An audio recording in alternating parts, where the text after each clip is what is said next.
Hello there, very good evening and welcome to Primetime News on TV1 for the Newsfirst, where the people come first. I'm Martin Satyanesan. And I'm Chalani Ratnavira. Let's take a look at your headlines for tonight. Headlines on Newsfirst. Former IGP Pujit Jayasundara and former Defence Secretary Hemasiri Fernando sentenced to death over Easter Sunday attacks case. Bar Association of Sri Lanka seeks meeting with President on judges' retirement age proposal. Faster justice must be the goal, says lawyers for public mandate. CPC keeps fuel prices unchanged for August. Lieutenant General Nilantha Premaratna appointed new army commander. Suwa Seriya marks 10 years of saving lives across Sri Lanka. Imesh Shadulani's century powers Sri Lanka to stunning win against Pakistan women. The top story tonight. Sri Lanka's former Inspector General of Police Pujit Jayasundara and former Defence Secretary Hemasiri Fernando were separately sentenced to death by a special trial at bar after being found guilty of aiding and abetting deaths through the dereliction of official duties in connection with the Easter Sunday terrorist attacks. The case was heard before a special trial at bar comprising judges Priyantha Liyanage, Tilakaratna Bandara and Viraj Veerasuriya. President of the bench, Judge Priyantha Liyanage and Judge Tilakaratna Bandara ruled that Pujit Jayasundara was guilty of the charges against him, while Judge Viraj Veerasuriya held that the prosecution had failed to prove the allegations beyond a reasonable doubt.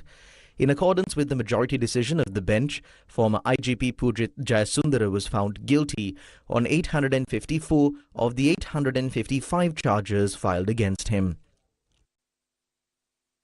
Sri Lanka's former Defence Secretary Hemasiri Fernando has been sentenced to death by the Colombo Special Trial at Bar after being found guilty of aiding and abetting deaths through the dereliction of official duties in connection with the Easter Sunday terrorist attacks. The case was heard before a special trial at Bar comprising judges Priyantha Liyanage, Viraj Veerasuriya and Tilakaratna Bandara. President of the bench, Judge Priyantha Liyanage and Judge Tilakaratna Bandara ruled that Hemasiri Fernando was guilty of the charges against him, while Judge Viraj Veerasuriya held that the prosecution had failed to establish the allegations beyond a reasonable doubt. In accordance with the majority decision of the bench, the former Defence Secretary was found guilty on 854 of the 855 charges filed against him. What is the background to this case?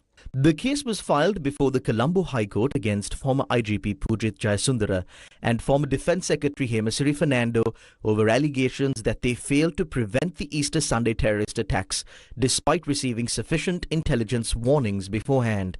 The Attorney General filed separate indictments containing 855 charges against former IGP Pujit Jayasundara and former Defence Secretary Hemasiri Fernando, alleging that they neglected their official responsibilities by failing to take action to prevent the terrorist attacks and thereby aided and abetted criminal acts of murder. At the request of the Attorney General, the Chief Justice appointed a three-judge trial at bar comprising High Court judges Namal Balalle, Aditya Patabendige and Mohammad Irshadeen to hear the cases. Following the conclusion of the prosecution's evidence, the accused were acquitted without being called to present a defense after applications made by their lawyers. What happened next? A five-judge Supreme Court bench comprising Justices Preeti Padman Surasena, Yasantha Kodagoda, Kumuduni Vikramasinghe, Mahinda Samewardena and Arjuna Besekara subsequently set aside the acquittal and on the 5th of November 2024 directed that the accused be called upon to present their defense before a trial at bar. The order was made while delivering judgment on two appeals filed by the Attorney General, challenging the verdict previously delivered by the trial at bar. Following that ruling, the case was reheard before the special trial at bar comprising judges Priyantha Liyanage, Tilakaratna Bandara and Viraj Veerasuriya. Three suspects alleged to be associates of organized crime figure Kanjipani Imran have been arrested in Malaysia. According to police, one of those arrested is an individual known as Ratmalane Saima, who is believed to be one of Kanjipani Imran's key associates. Investigators further claim that Saima was responsible for handling the financial operations of the alleged criminal network headed by Kanjipan Imran. Police said the 3 suspects are expected to be brought back to Sri Lanka during the coming week for further investigations and legal proceedings. The arrests were carried out as part of an operation conducted by a team of officers attached to the Criminal Investigation Department. Police spokesman, Assistant Superintendent of Police F.U. Woodless, says the process of locating and arresting suspects residing overseas through Interpol red notices is continuing without interruption.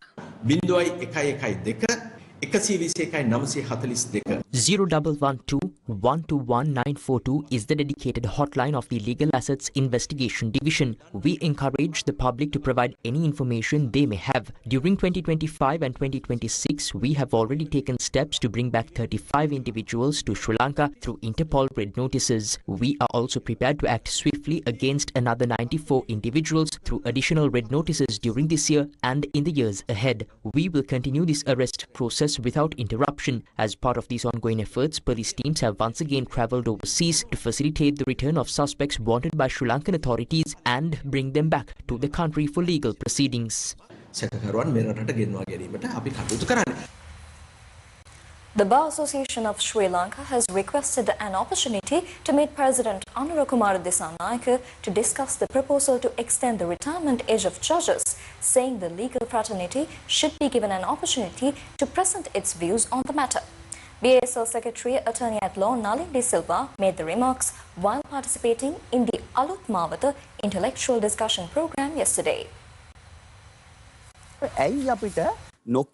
Why was this done without informing us? Let's say there was no obligation to seek our views. Even then, why was it done without informing us? Every government tends to believe that once it comes to power, the Bar Association becomes the opposition. This has happened throughout history. There is a perception that the Bar Association is an opposing force. That is not the cause. Throughout our history, we have stood for fairness and social justice. We continue to do so today and will continue to do so in the future. විනිශ්චයකාරවරුන්ගේ විශ්‍රාම වයස දීර්ඝ කිරීමට කියන කාරණේට මම මේ කියන්නේ නිශ්චිත කාරණේ නෙමෙයි. එවැනි යෝජනාවකට ප්‍රතිපත්තිය වශයෙන් එක නැද්ද?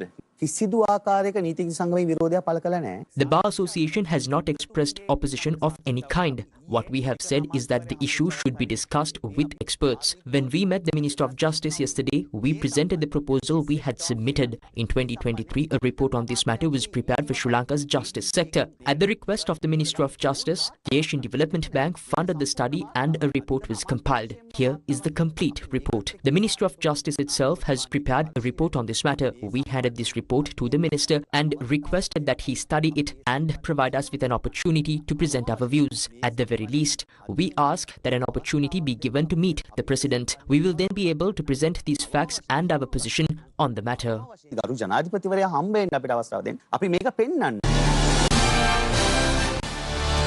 The organisation named Lawyers for Public Mandate convened a media briefing in Anuradhapura.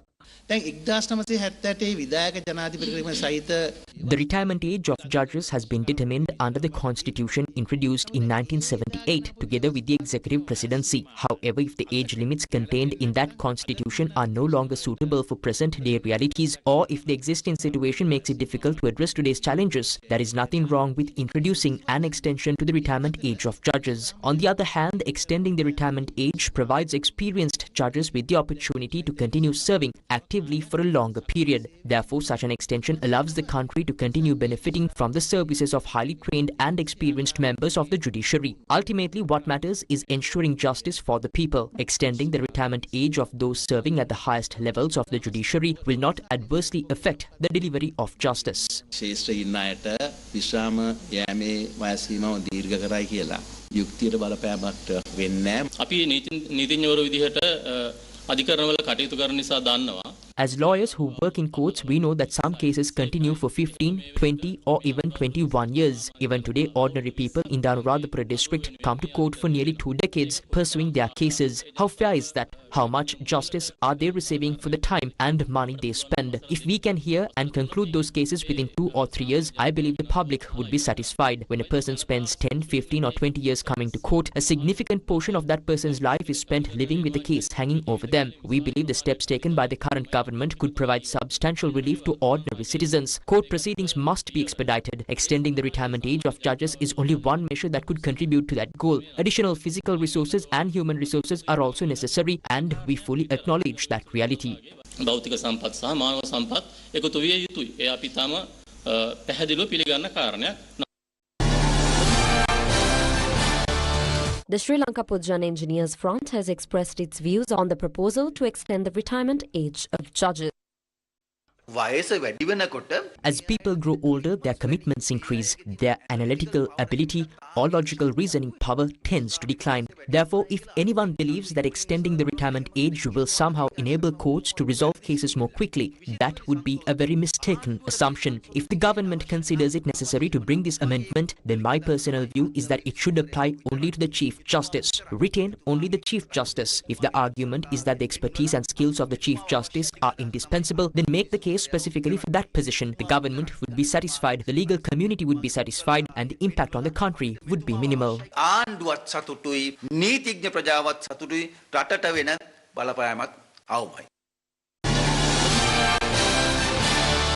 Cabinet spokesperson and Minister of Health and Mass Media, Dr. Nalinda Jayatissa, says the government has received a mandate from the people at 2 separate elections to take steps aimed at expediting legal proceedings and providing relief to the public. In line with the mandate we received from the people, the government is working to expedite the large number of pending court cases and provide relief to the public. We have received that mandate at both elections.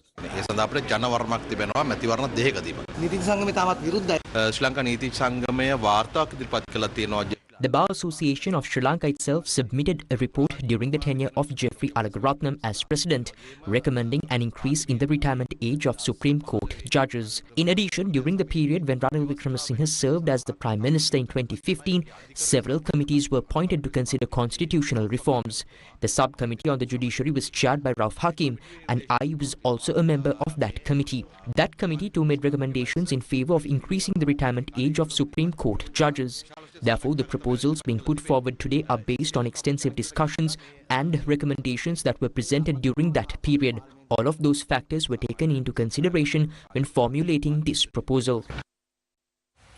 The 1990 Suwa Seriya ambulance service marked its 10th anniversary with a special commemorative event held in Colombo, celebrating a decade of providing free emergency medical transportation across Sri Lanka. The service, established with the assistance of the Government of India, was launched on the 28th of July 2016. The 10th anniversary celebration of the 1990 Suwa Seriya ambulance service was held at the Foundation Institute in Colombo under the patronage of Minister of Health and Mass Media, Dr. Nalinda Jayatissa. Indian High Commissioner to Sri Lanka Santosh Jha, Samak Jana Balawegaya parliamentarian Dr. Harsha De Silva and several others attended the event. To commemorate a decade of service, a special postage stamp and first day cover were officially issued. A new mobile application aimed at further expanding and improving the service was also launched. Behind every cause is a person facing one of the most frightening moments of his or her life. Behind every ambulance deployment is a family anxiously waiting for help. Behind every emergency response is a team of committed professionals working against time to save a life. Despite increasing demand and numerous operational challenges, we have maintained a nationwide average ambulance response time approximately 15 minutes. Our journey has not been without hardships.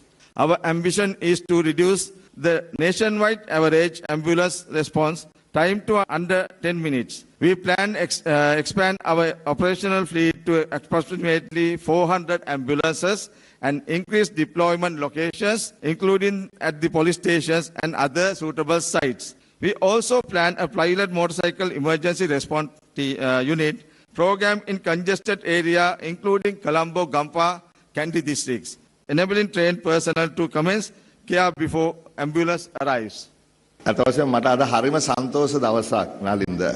Nalinda, this is truly a very happy day for me. Many initiatives begin with fanfare and celebrations, but after a short time, they simply disappear. This new political culture is a positive one. Just because someone else started a program does not mean it should be stopped or changed. Suwa Seriya is the best example of that. I am genuinely grateful for the invitation to be here today because my happiness is at its highest. I remember the 8th April 2016. That was the day we first took a group of 144 people to Hyderabad. Getting to that point was extremely difficult.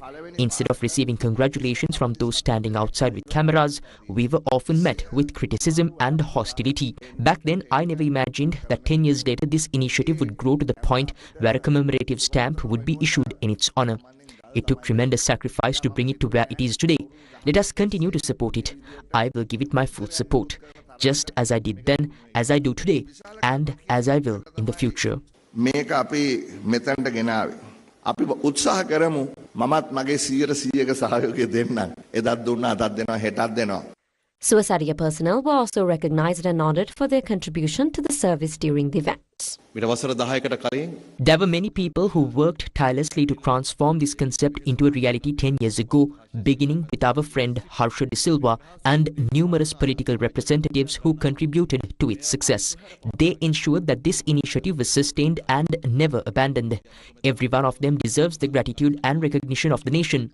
During Indian Prime Minister Narendra Modi's visit to Sri Lanka and following a request made by our president, arrangements have been made for an additional 100 ambulances to be added to the Suwa Seriya fleet. India has over the years supported Sri Lanka in strengthening its public health infrastructure and emergency care system. During the visit of Prime Minister Shri Narendra Modi in April last year, on the request of His Excellency the President of Sri Lanka, Anura Kumara Dissanayake, we have pledged that we would be providing further assistance to expand this Suwa Seriya service, and we are in the process of entering into an MOU and delivering the new set of ambulances. I hope that this will reduce the response time from the current 30 minutes to 10 minutes. The Ceylon Petroleum Corporation has announced there will be no fuel price revision for the month of August. Addressing a media briefing this afternoon, CPC Chairman D.A. Rajakarna stated that the decision was taken after carefully considering developments in international fuel markets.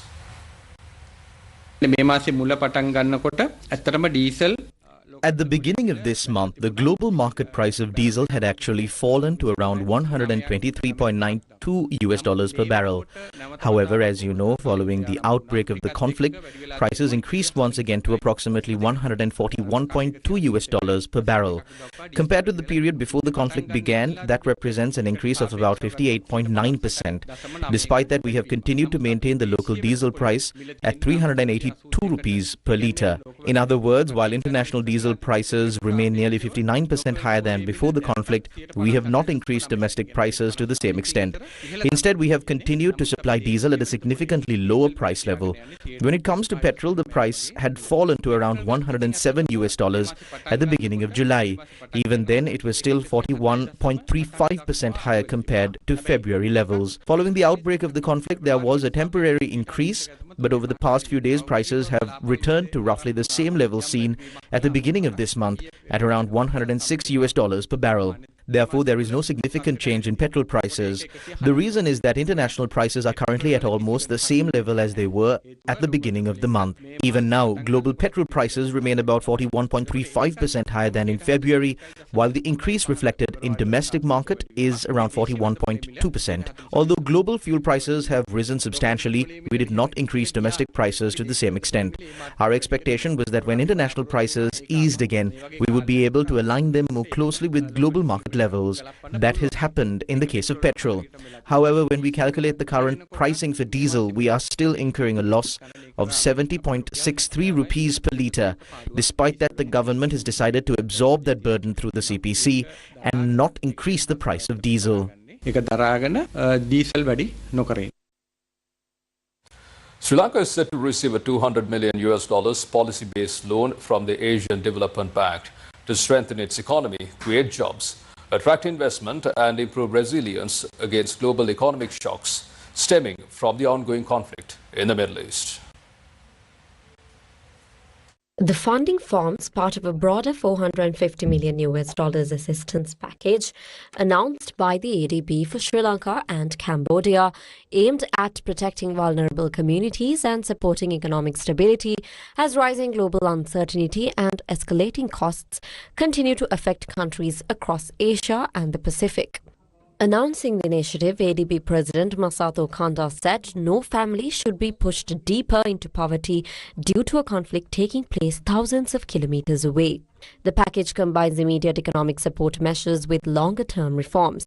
Of the total amount, $250 million has been allocated to Cambodia through the Rapid Intervention for Stabilization of the Economy or the RICE program, while Sri Lanka will receive $200 million under the Trade, Investment and Industry Development program.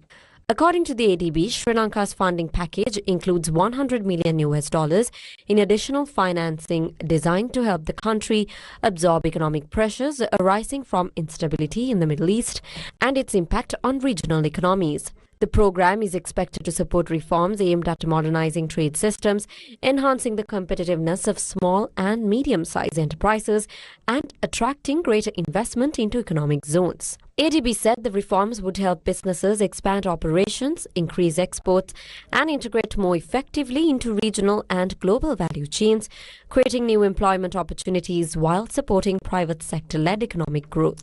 The program is also expected to strengthen Sri Lanka's economic resilience by diversifying exports, improving competitiveness, and reducing vulnerability to future external shocks. The Manila-based Asian Development Bank, founded in 1966 and owned by 69 member countries, remains one of the region's leading multilateral development institutions, supporting sustainable, inclusive and resilient growth across Asia and the Pacific through financing, infrastructure, development and strategic partnerships. Major General Nilantha Premaratna, who served as the Chief of Staff of the Sri Lanka Army, has been appointed as the 26th Commander of the Sri Lanka Army by the President. In addition, he was promoted to the Lieutenant General with effect from 1st of August 2026. The letter of appointment to the new army commander was handed over by the Secretary to the President, Dr. Nandika Sanath Kumarnayaka, at the Presidential Secretariat this evening. During his 36-year military service, the new commander of the army has followed numerous professional and specialized training courses, both locally and overseas. Meanwhile, Lieutenant General Lasantha Rodrigo, who served as the 25th commander of the Sri Lanka Army, retired from the military service today. He was subsequently promoted to the rank of General by the President and Commander-in-Chief of the Armed Forces, Anura Kumara Dissanayaka. Another excavation has begun to uncover facts regarding the urbanization of the Kingdom of Polonnaruwa and its collapse. This is via a joint initiative by the University of Kelaniya and La Trobe University in Australia.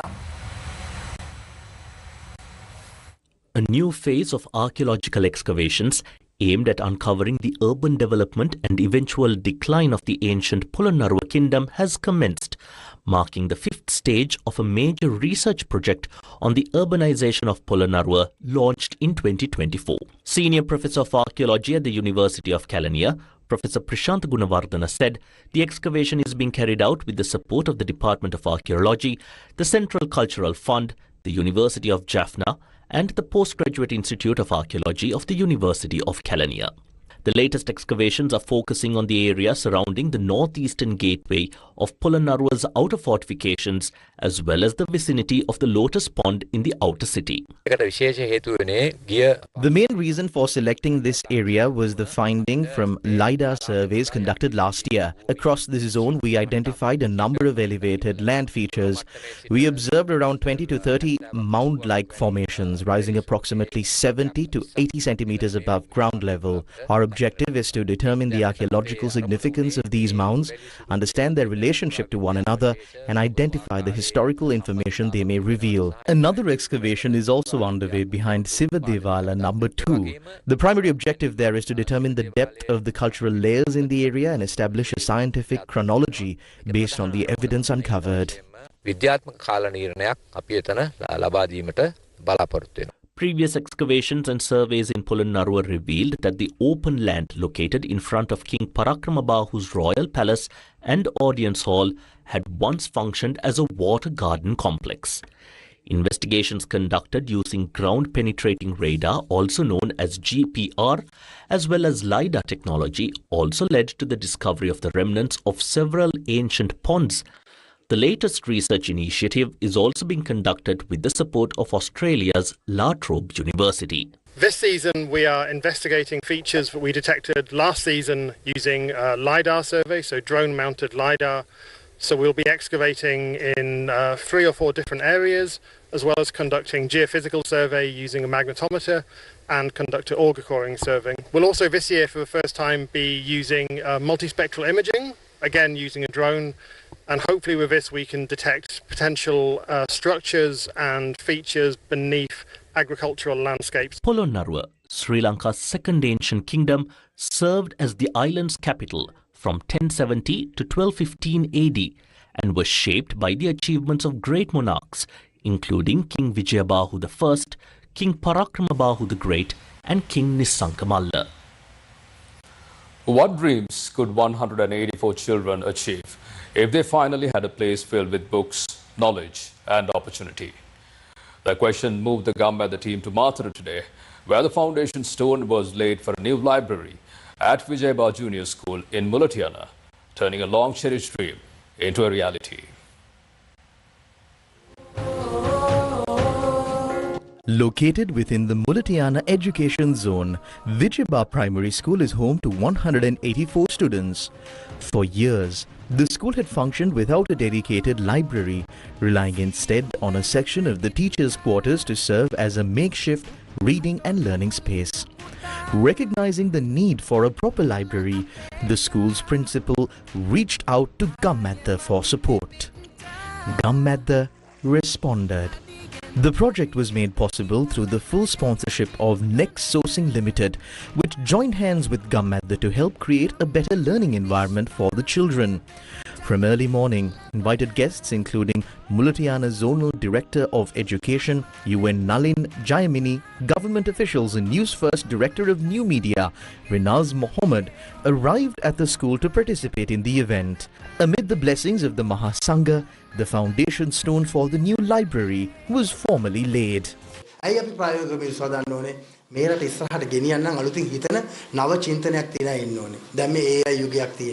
do we need practical people? Because if we are to move this country forward, we need a generation capable of innovative thinking and new ideas. We are now living in the age of artificial intelligence. When many of us were children, we had never even heard of artificial intelligence. Today, it is shaping the way the world works. That shows how quickly the world is changing. Our knowledge must evolve with the pace at which the world is moving. If it doesn't, we will fall behind. Children, this is a valuable opportunity. Make the most of it. This school has only 184 students, but we were told that 17 out of 18 students passed their O-level examinations last year. That is no small achievement. We should never underestimate this school. We believe many future leaders can emerge from here, and it is with that confidence that we are partnering with Next Sourcing Limited to build this library.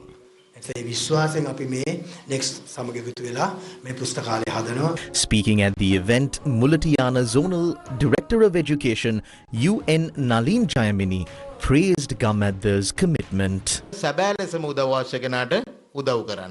One thing I have consistently observed about Gammada is its commitment to helping those who truly need help. Through several projects, Gammada has solved problems that governments and other institutions have sometimes found difficult to address. Many essential needs have been fulfilled through Gammada's intervention. We must thank everyone involved in this initiative for what they are doing for our children. Next Sourcing Limited Human Resources Manager Fazna Fatima described the project as a special milestone. It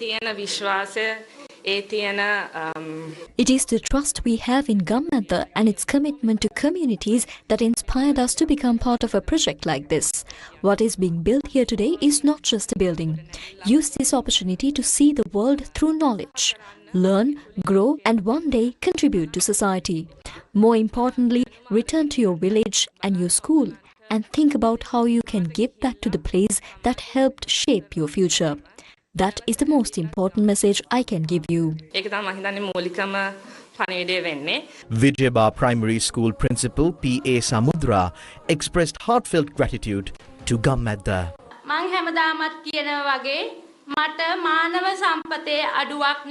As I always say, I have never lacked human resources. I have an excellent staff, a dedicated team of teachers, supportive parents and wonderful students. What we lacked were physical resources. When I arrived at this school, the pass rate was 76%. By last year, we were able to increase it to 89%. I'm truly happy. Gammadda has helped make my dreams a reality one by one. For nearly 3 years, they worked closely with us. They treated us with kindness and friendship. Working with a team like that makes everything easier. The project was coordinated by the Gammadda team led by General Secretary and Manager Prasanna Athukorala, who oversaw the planning and implementation of the initiative. The library will be completed and handed over to the students as soon as possible, ensuring that the children of Vijayaba Primary School finally receive a dedicated space to read, learn, imagine and dream. For 184 students in a small school in Mulatiyana, today's foundation stone was not merely the beginning of a building, it was the foundation of new opportunities, new ambitions, and a future built on the power of knowledge.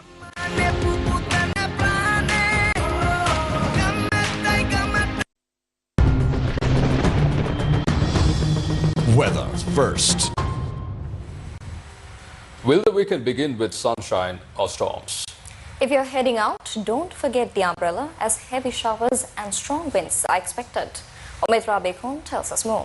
Omitra? Thank you, Chalni and Martin. Now, the Department of Meteorology says intermittent showers may occur in the western, Sabaragamu and northwestern provinces, as well as in the Kandy, Nuwara Eliya, Gaul and Mathura districts. Now, heavy rainfall exceeding 100 millimeters is likely in some areas. A few showers may also occur in Mathale, Anuradhapura and Hambantota districts. Now, mainly dry weather is expected to prevail across the rest of the island, and meanwhile, fairly strong winds of 40 to 50 kilometers per hour can be expected at times in the northern, north central, northwestern and Sabaragamu provinces, as well as in the Munragala, Hambantota and Trincomalee districts, according to the Department of Meteorology. Negambo's biggest beach party return. MMR 26 Together. Organized by Maristella College, All Boys Association. August 1st at Jetwing Blue. Headlining Beyond Again, the world's #1 ABBA show. Plus the Warehouse Project, C+, and more till midnight.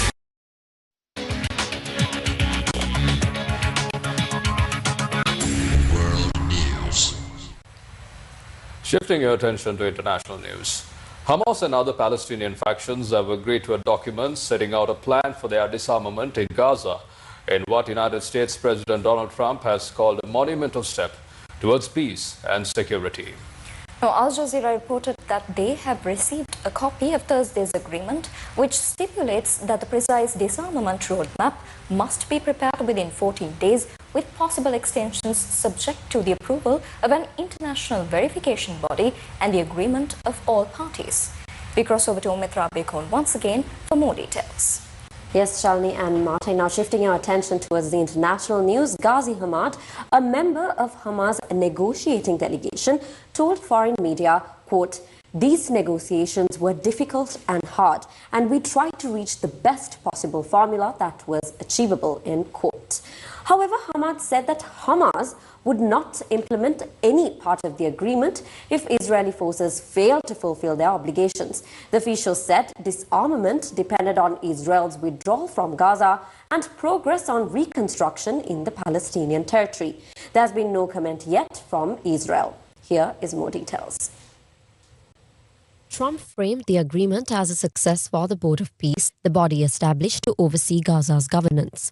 Trump wrote on his Truth Social platform on Thursday, quote, "This agreement is a critical step towards Gaza finally being governed by a new Palestinian government that will work closely with the Board of Peace to help the Palestinian people," unquote. He added that, quote-unquote, "at the same time, Israel will have the security it deserves, with Gaza no longer used as a base for terror attacks."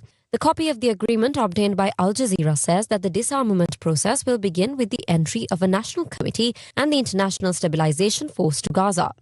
The National Committee will then oversee the inventory and storage process, with the International Verification Committee observing and the Palestinian factions participating.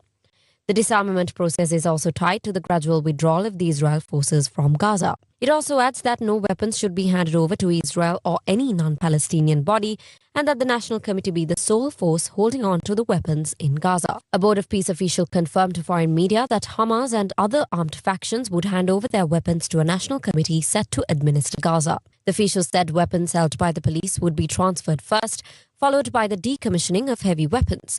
All military activity in Gaza would have to stop under the plan, though the official said the process will take time to implement.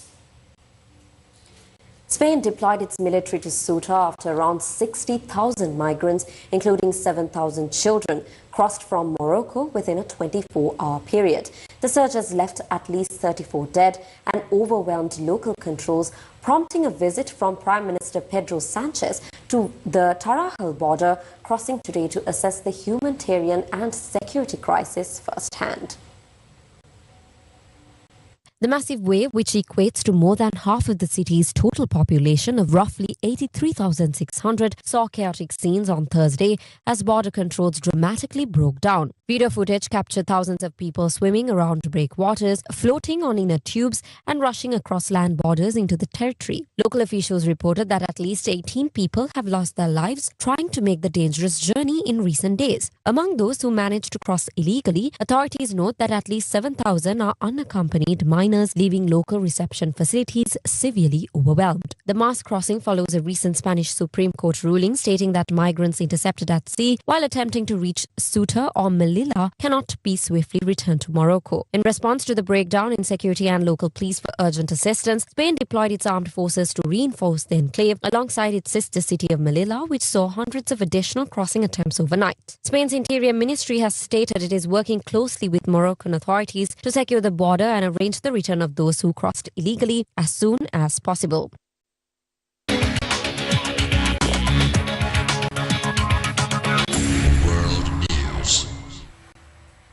A landmark exhibition showcasing rare 19th century depictions of Ceylon by British artists was inaugurated yesterday at Westminster House, the official residence of the British High Commissioner in Colombo.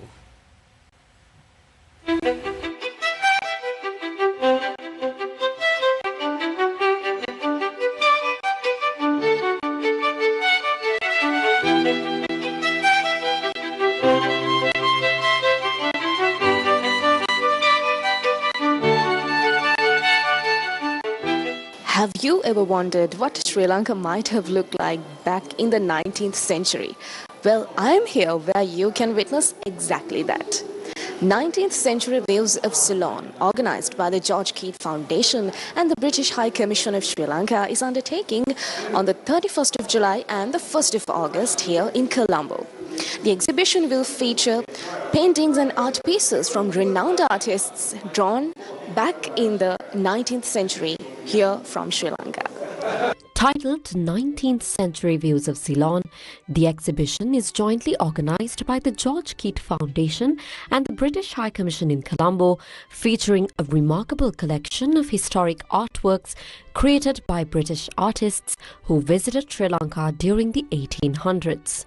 Prime Minister Dr. Harini Amarasuriya, British High Commissioner Andrew Patrick, George Keith Foundation Chairperson Malaka Talwata, along with several ambassadors and distinguished guests, attended the opening ceremony.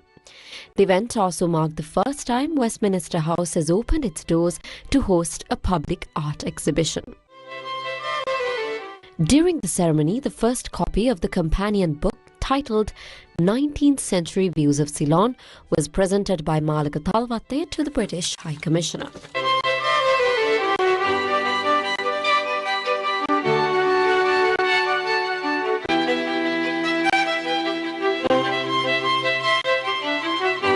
The exhibition brings together significant works sourced from several private collections, with many pieces being displayed publicly for the first time. The collection features landscapes, architectural scenes, and historical perspectives, offering a rare visual record of 19th century Sri Lanka.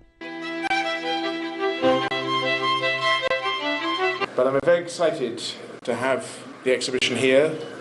It shows through art the impressions of early British travellers to this island, and it's particularly special because we are also celebrating through this exhibition a new boost to modern British travellers coming to this island, because British Airways are resuming flights in October. We thought, why don't we think of a different kind of exhibition? And some of the greatest artists who visited Sri Lanka in the 19th century were British artists. So we thought we'll try to get a collection of their work from private collectors here and try to show art lovers, art enthusiasts, historians on what these artists thought of Sri Lanka. And that's what we got here. The exhibition will open to the public on the 31st of July and 1st of August at Westminster House.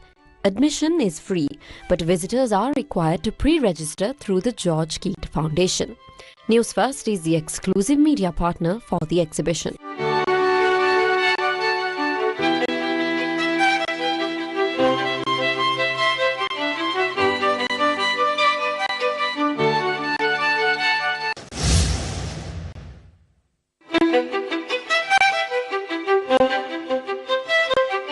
Today marks day 2 of the 19th century Views of Ceylon exhibition.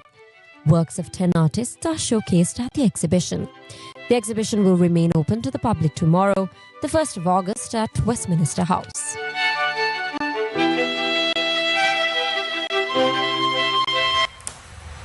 The skies above Mathura are about to become the stage for one of the most spectacular visual events of the year, as international kite flyers arrived in Sri Lanka today for the Sirasa TV Magic Kite Festival 2026, set to take place on the 2nd of August at the Mathura Beach Park.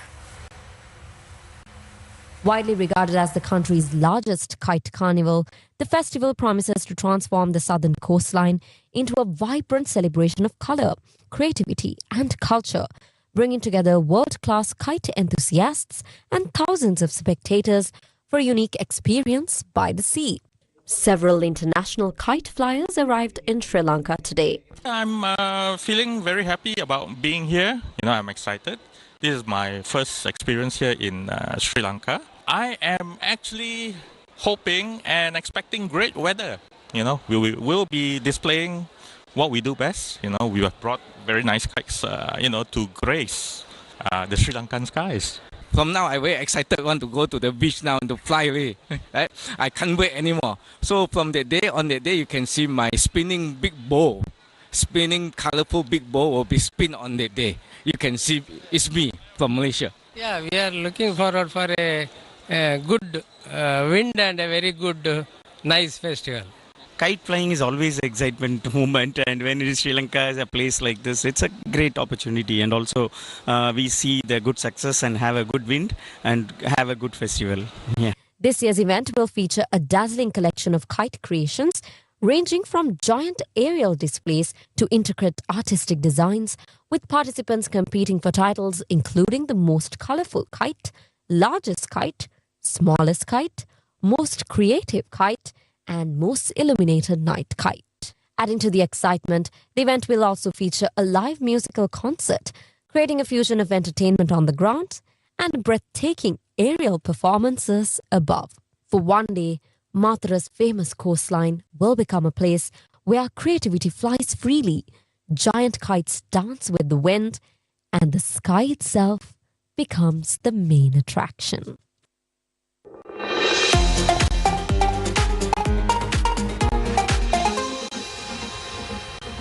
Sri Lankan sports fans have waited 2 decades for a Commonwealth Games gold medal.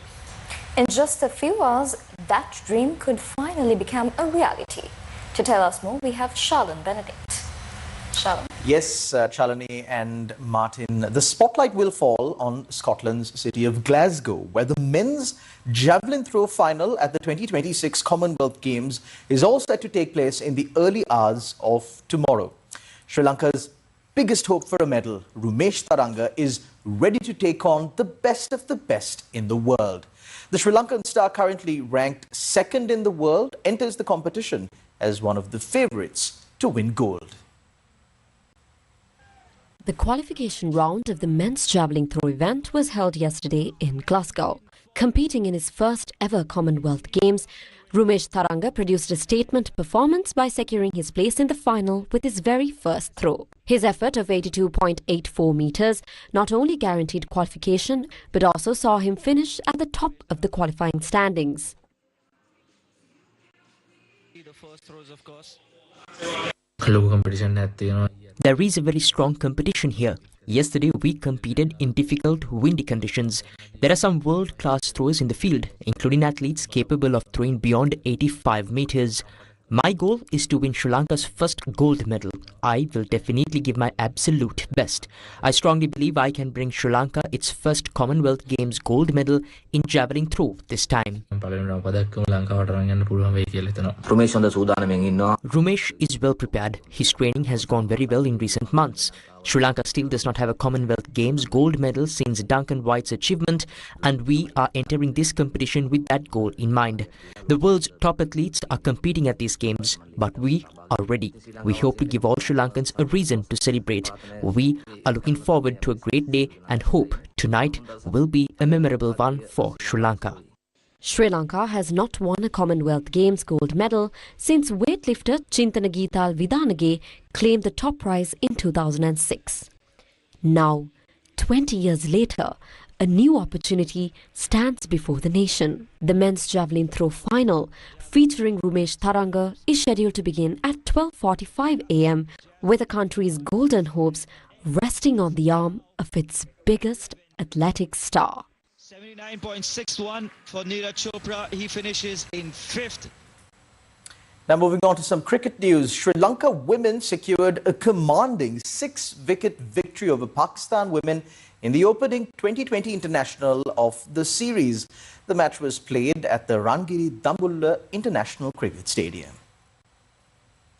Batting first, Pakistan women posted 176 runs for the loss of 7 wickets. Captain Muniba Ali scored 42 runs, while Shawal Zulfikar's top scored with 63. Kavisha Dilhari claimed 2 wickets for Sri Lanka. In reply, Sri Lanka laid the foundation for victory through a 78-run opening partnership between Captain Chamari Athapattu and Imesha Dulani. Chamari scored 39 runs. Imesha Dulani then produced the innings of her career, remaining unbeaten on 101, registering her maiden international century. Her match-winning knock included 17 boundaries and 1 6.